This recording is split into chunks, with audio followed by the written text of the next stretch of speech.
তার ছোট্ট বাচ্চা যাতে ক্যামেরার মুখোমুখি না হয়, এই জন্য আপনাদের কাছ থেকে তাকে দূরে রাখা হয়। আপনারা উপদেষ্টার সাথে যাওয়া শিবিরগুলো সেই বাচ্চার ছবিটা পর্যন্ত আপলোড করবেন। আপনারা শুধু হাদি ভাইয়ের সন্তানকে চেক করতে পারেন না, আপনারা বাংলাদেশের রাষ্ট্রকে কিভাবে চেক করবেন?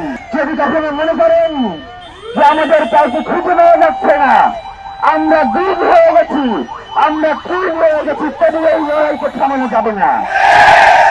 হাদি ভাই কি তার সন্তানের জন্য আপনাদের কাছে নিরাপত্তা পেয়েছে? হাদি ভাই কি নিজের জন্য রাষ্ট্রের কাছে নিরাপত্তা পেয়েছে? হাদি ভাই পেয়েছে বাংলাদেশের স্বাধীনতা সার্বভৌমত্বের নিরাপত্তা। যতক্ষণ পর্যন্ত এই বাংলাদেশ থাকবে, ততক্ষণ পর্যন্ত এই বাংলাদেশে হাদি ভাই বেঁচে থাকবে।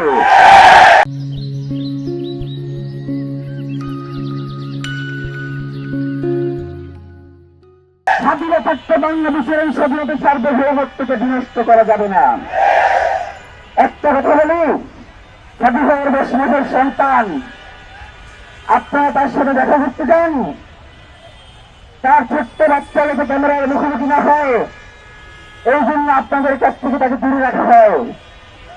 আপনারা উপদেষ্টার সাথে যাওয়া শিবিরগুলো সেই বাচ্চার ছবিটা পর্যন্ত আপলোড করবেন। আপনারা শুধু হাদি ভাইয়ের সন্তানকে চেক করতে পারেন না, আপনারা বাংলাদেশের রাষ্ট্রকে কিভাবে চেক করবেন? শুনেন ভাইরা, আমাদেরকে অনেক ভাবে বোঝানো হয়েছে, আমাদেরকে অনেক কারণ দেখানো হয়েছে যে তোমরা একটু স্থির থাকো, তোমরা একটু ধৈর্য ধারণ করো। আজকে 9ম দিন আমরা ধৈর্য ধারণ করে বসে আছে, আর কোনো ধৈর্য আমরা ধারণ করতে পারবো না।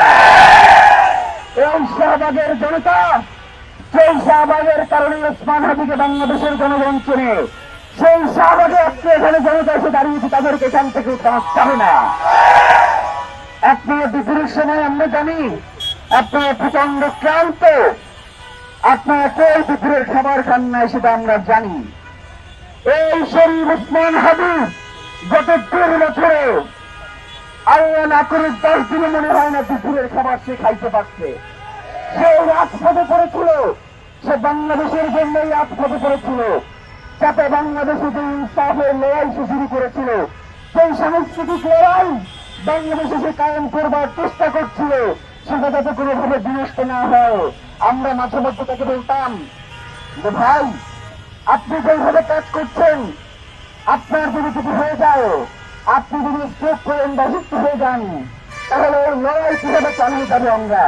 তখন সে একটা উত্তর দিয়েছিল, বলেছিল যাদের আমরা 54 বছর এই রাষ্ট্রের জন্য কিচ্ছু করতে পারি নাই, আল্লাহ আমাদেরকে একটা সুযোগ দিতে, এখন আমাদের আর কোনো ঘুমাবার সময় নাই।